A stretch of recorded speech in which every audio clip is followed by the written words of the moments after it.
Shannon, do you give more credit to Golden State or blame to Houston? I'm going to give credit to Golden State. Skip, you and I picked the Rockets to win this game. I had Golden State to win the series. But something that I said, and I remember, I said, I want you to understand that 4 of the 5 starters that's going to take the court have won a championship. They've been to 2 championships. It was 73-9, and they still have a 2-time league MVP. And the last time he won that award, he won it unanimously. Klay Thompson is a third option, but he can drop 60. And never in the history of the NBA have we ever seen a guy that's a third option that has this kind of nuclear capabilities. I say now they're going to be ultra aggressive because they have no worries. If I shoot 3 times in a row, is that going to tick KD off? If Klay shoots 2 times in a row and KD hadn't taken a shot in the last 6 or 7 possessions, is that going to tick him off? They don't have to worry about that. I say, you watch how the ball moves. You watch these back cuts, and you watch the guys hit the floor to get loose balls. Skip, Draymond, what did Draymond say? When he had that disagreement with KD, he said, called him, you know what? We won before you got here. If you want to dip, get to stepping. So this is a prideful team. Klay Thompson, your third option.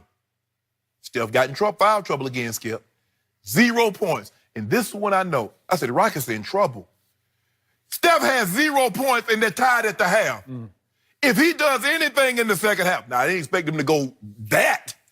I said, if he does anything in the second half, Rockets, y'all in a heap of trouble. Klay goes for 21. Okay, you see Steph's in foul trouble. Why in the hell won't you trap Klay Thompson? Say, no way. Iggy, Kevon Looney, Livingston, all you other guys, if y'all gonna go hot, get hot. But that guy, and then Steph comes back. And Steph says, I gotta get going. And I gotta get going in a hurry. And he lights up. And it's over. This was a prideful unit. Skip, James Harden, for real? That's on your resume, James. That's 2 years in a row. How in the hell? I'm gonna let you go, Skip. I'm gonna finish that up later. Go ahead, y'all want you to go. You were heading toward my bottom line. My bottom line to this question, this discussion is, I blame James. And again, you're exactly right. Steph and Klay deserve credit, but they do this a lot. It's who they are. It's who they've been for all these years. It's been suppressed because KD is such a monster. Correct. Steph has struggled in many big playoff games, and that was the clutchest I've ever seen him. And I think he was furiously motivated by the fact that he had scheduled a personal private shooting session in that arena on Thursday night. And I don't know what happened. I just read this, but was it Thursday night, Thursday morning? Thursday night. Thursday night, okay. I believe. And Chris Paul got wind of it and not only canceled it, he showed up and took the hour away from Steph Curry. And Steph said something after the game. Kick me off the court again. Kick me off the court again. See what happens. So it fueled his fire, but he caught nothing but fire in the fourth quarter, and it was highly impressive. But it was as impressive as James Harden was not. Here's my bottom line to the Houston Rockets as we know and sometimes love them. He's just not that guy. He's made for the regular season, and he was doing things offensively in the regular season. You agreed. They were just extraordinary. He was doing things we'd never seen before. But when push comes to shove, which literally starts happening in a playoff series, especially the later you get, he just starts to fade and ultimately disappears. And you say, well, wait a second. If you look at the fourth quarter stats of Saturday night's game, it looks pretty good. He made 5 of 8 shots, 2 of 4 from 3.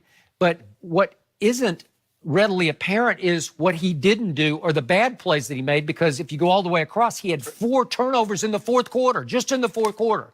So here's what was crazy about this game.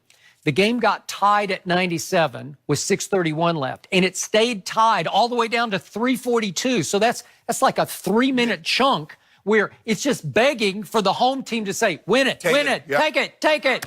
Well, who's the best player? Well, it's that guy. It's James Harden. James, do it. Go, go, go. So let's look at what happened if we can look at these little low lights. 5:06 left. Look at the layup that James missed. Have you ever seen him do this before? Watch this layup. This is just, he gets open, He almost missed the rim with it. How do you do that? That it's just he's way better than that. We've seen him make that with his eyes closed. Right? Okay, gagging a little bit. I totally agree. Okay, here's one of the two missed threes. He had another one that was more wide open, but 2:55 left. And they're down 5, and they need this, and he gets a pure step wide back. open. That's pretty wide open, and he leaves it. It just barely ticks the front of the rim. So, okay, you got to make that, James. You know, that's just it just takes the heart out of your team because you're known to make that shot. Then let's look at 2:24 left. This is a 2-point game. You're down 2. The offensive foul on Draymond. What are you doing? Why? You just shoved him. What are you doing? Why? You just shove him away, and it's offensive foul turnover. You can't do that. The game is teetering. This is your big moment. You should. Am I right? Skip, we should have known.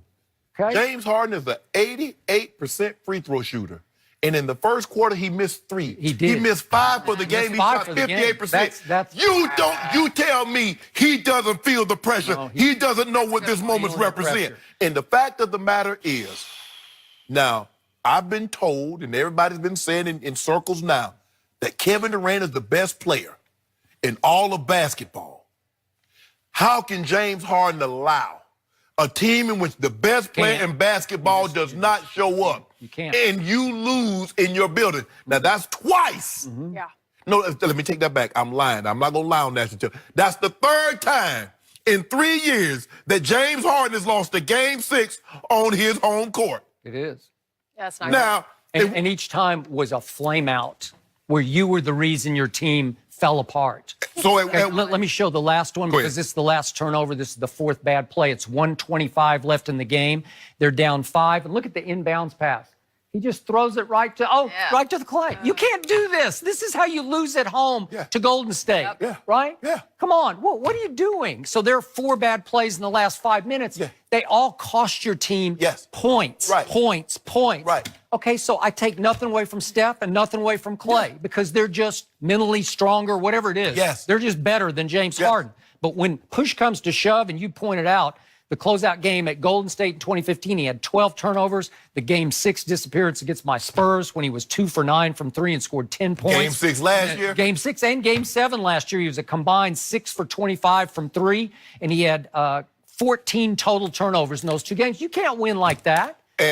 And yeah, he bears because he's the superstar. So he's going to get the lion's share of the blame. Yeah. Because guess what, Skip? When he's put up these historic numbers in the regular season, he got the lion's share of the credit.